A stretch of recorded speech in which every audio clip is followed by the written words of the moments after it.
Hi, I'm Irving. Welcome to Captain Model, the show that only lives up to its name when ISIS guest stars. And now, back to Shazam. A bunch of guys are playing baseball. Hey, brother, throw the ball! All right, my man Curtis has his arm back. Wait up! Hey, your arm's looking kind of good, man. When you coming back to the team? I'm not, Dennis. I'm kind of into my music right now. You play the trumpet or what? Does that look like a trumpet he's carrying? You'd better hope it's a violin and not a Tommy gun, because I think you're about to make him mad. Violin. A what? Violin. Man, you must be kidding me. Who ever heard of a black violinist? Kid, less than 30 years before, people said who ever heard of a black baseball player. Ask Jackie Robinson about that. He keeps trying to pressure Curtis because the team needs him. Look, I'm sorry. Sorry, huh? Well, we got to practice at 4 o'clock. I advise you be there. That's certainly the best way to make him want to play. For some reason, Billy is throwing a tantrum and sleeping outside on the ground.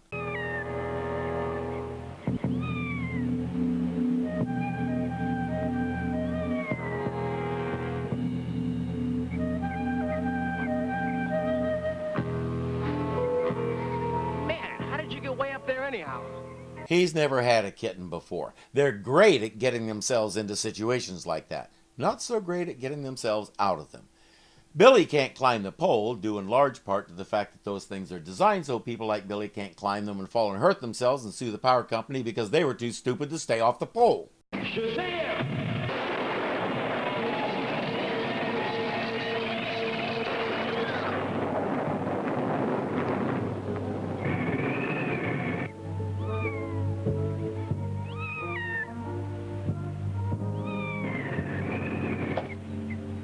I don't know why he hesitates like that. He wants Shazam just to win an agreement about what to watch on television. I guess I better give you a name if you're going to be around for a while. You could name him Shazam, but then every time you called him, you'd change to Captain Marvel or back to Billy. If you had to call him several times, it could cause an identity crisis. How about Polecat? You like that? He might as well be a polecat as far as Mentor's concerned. He's allergic. In between his sneezes, they hear music.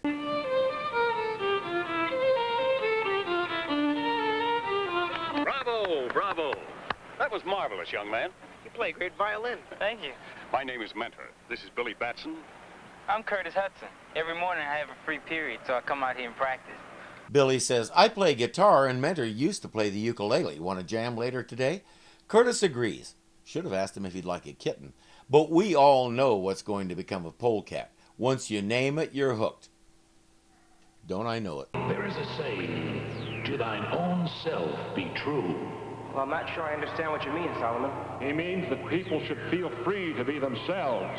There are some, Billy, who think the answer to solving a problem is to run away. But remember, Billy, you can never run away from yourself. I understand. Will I soon meet someone with this problem? You have already met him, Billy. Let me guess, they're talking about Polecat. His mother wanted him to be a dog and he ran away and that's how he got up the pole. The violin, man? What is this stuff with the... Hey, I can't believe you're giving up baseball to play the violin. You're the best shortstop we have, Curtis. Look, man, I'm sorry, but I got an audition tomorrow with the inner city orchestra, and if I get in, I won't have time to play ball. Okay, they might have meant Curtis. No way you're gonna make that audition, man. How come? Because tomorrow's our first game, and Maury Wills is gonna be there, and you're gonna be at shortstop where you belong. He says, no. End of discussion.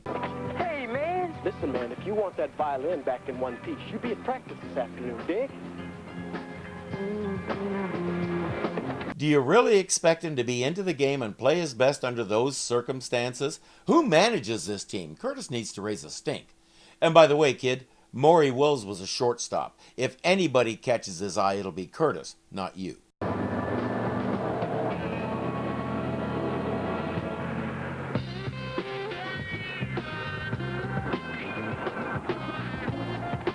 I want to know whose brother-in-law at Filmation wrote that guitar music. Billy and Mentor see the situation. A few seconds later, Captain Marvel is on the job.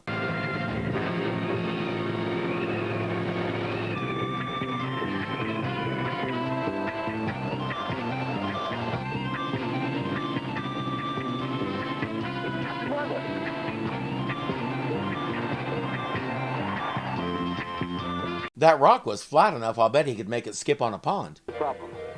Well, No problem, Captain Marvel. It was an accident. We didn't know Curtis was back there. Right, Curtis? yeah, right. Why don't you just give me my violin, Denny? As Captain Marvel leaves, Dennis repeats his threat but doesn't try to take the violin again. Conveniently enough, the motorhome comes along to give Curtis a ride home. He's thoroughly discouraged, but not ready to talk about it yet.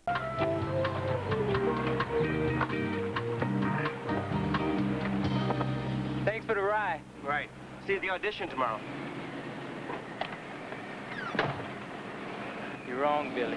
Next day, nobody can find Curtis. Mentor confronts Dennis and his friend. They lost their game and they're talking with Maury Wills. You boys have been pressuring him to play, haven't you? We hassled him some. And what kind of hassles? We told him if he didn't show up for the game, he'd be using his violin for toothpicks. Nothing big, just told him we'd destroy an instrument that would probably cost at least $3,000 to replace. That'll impress Maury Wills. All he cares about is playing his violin. Well, that's important to him. You boys shouldn't try to take that away from him. Yeah, but he could have been the difference between our team winning and losing, and that's important to us. I don't know who Curtis is, but I don't see anything wrong with playing a violin. There is if you're the best shortstop in the league. Oh, Dennis, Maury Wills was the best shortstop in the league. You might want to start thinking before you say more. But I think you guys are forgetting one point here that's more important than winning or losing. And that's the respect for Curtis's decision to play the violin instead of baseball. Respect is what I'm talking about. Respect for the other fellow, off or on the field. That's what it's really all about. Winning the game might be important to you, but Curtis is under no obligation to subjugate himself to what's important to you. And by the way, your baseball hero just gave you the butt chewing of your life. Great impression you made there. It's clear now that Curtis ran away. Hopefully, Captain Marvel can find him before the audition ends. Dennis and Jerry kind of want to atone for what they did, so they join the search. There he is.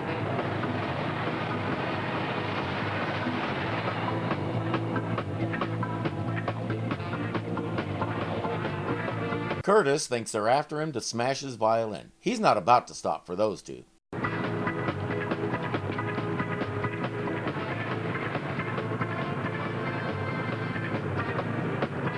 A missile can do a lot more damage to your violin than they can, Curtis.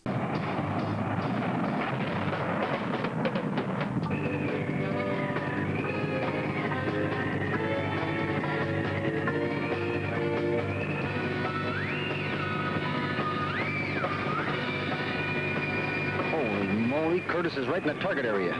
He needs to fly down, grab Curtis, and get out of there quick.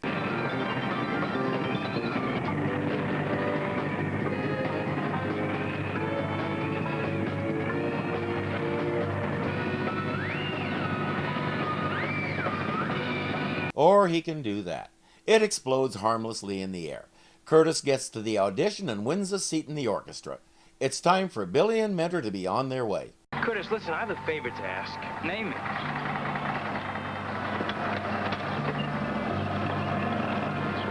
Polecat here needs a new home. Oh, sure, I did cats. Oh, no, nothing doing. Polecat stays with us. Told you.